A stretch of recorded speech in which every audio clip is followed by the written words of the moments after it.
In this film review, I will be discussing both the novel and film adaptation of No Country for Old Men.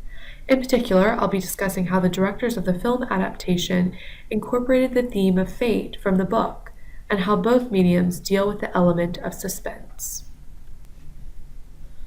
Throughout the novel, McCarthy makes repeated references to themes of fate or destiny. In the film adaptation, Javier Bardem, who plays Chigurh's character, proves to play a crucial role in conveying these themes.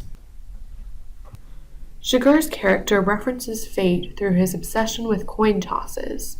What's the most you ever lost on a coin toss? Sir? The most you ever lost on a coin toss.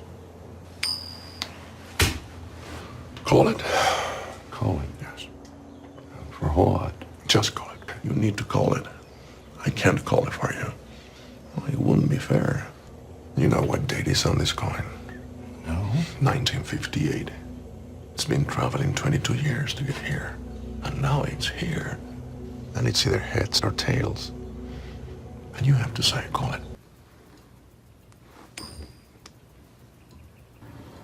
Call it. Call it. Call it. Chigurh also embodies this idea of fate through his very demeanor. Even after Chigurh has been shot and severely wounded in the leg, he seems unfazed and simply heads to the local drugstore to steal materials with which to perform surgery on himself. As Chigurh removes his bloody clothing back at the hotel room, we see a brief look of impatience cross his face, but nothing more. It is as though he knew that fate was destined to deal him a particularly nasty blow on this day. He could not have extricated himself by an act of will, and there is nothing to be done but calmly and methodologically deal with the circumstances.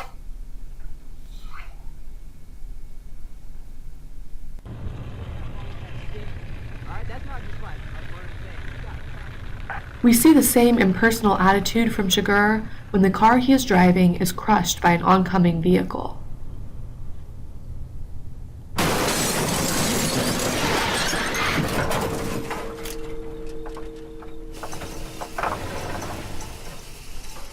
He does not cry out, he does not seem to be surprised, or even particularly distressed. Chigurh simply takes a brief moment to collect himself, gets out of the car as though this is nothing unusual, and limps to the side of the road.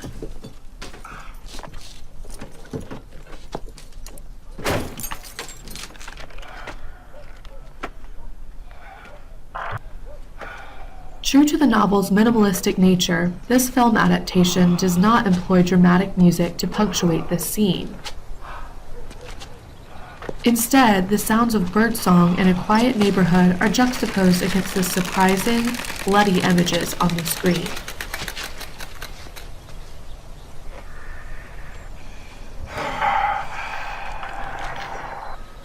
After calmly securing his own broken arm in a sling, Chigurh continues on his way as if there's absolutely nothing strange or shocking about his situation.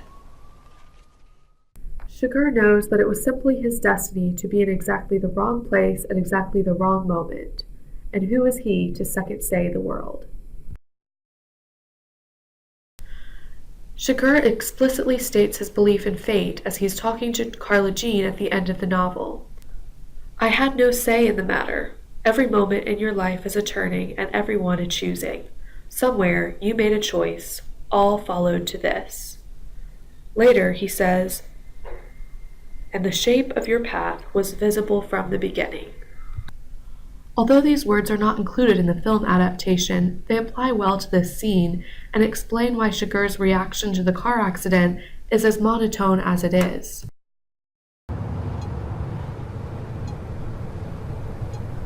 Both the novel and film adaptation of No Country for Old Men achieve suspense through carefully crafted minimalism.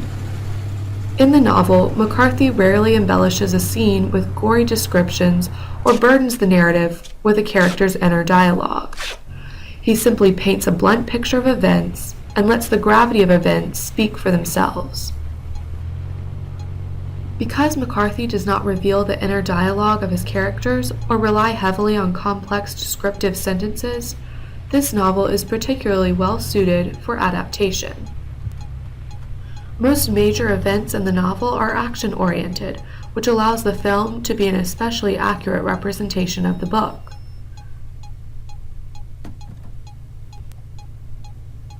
The film adaptation remains true to the novel's minimalism in more ways than one. Cormac McCarthy doesn't seem to build suspense in a conventional way, and so neither do the Coen brothers in their film adaptation. Just as McCarthy simply states the facts, the Coen brothers seem to state the facts in the film by neglecting to embellish suspenseful scenes with the dramatic music we expect. In both the book and the movie, Moss's death comes as something of a surprise. We know Moss will eventually die, but McCarthy doesn't actually show us the scene. Instead, we hear the story told by local police after the fact. Similarly, the viewer doesn't actually see the showdown between Moss and the men who kill him. In many ways, this form of delivery is more shocking and horrifying than a suspenseful build-up to the final confrontation we expect between Chigurh and Moss. The viewer isn't warned of Moss's tragic death with screeching violins or suspenseful swelling music. Instead, we are forced to face his death suddenly, in much the same way that the reader is.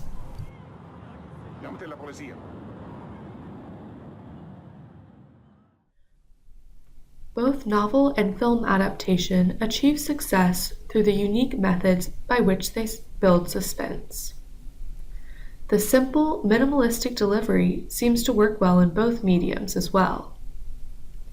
Although the two stories are not exactly alike, they both elicit similar reactions from readers and effectively deliver the same themes. Regardless of whether one prefers the film or the novel version of the story better, both mediums provide an undoubtedly engaging and compelling story.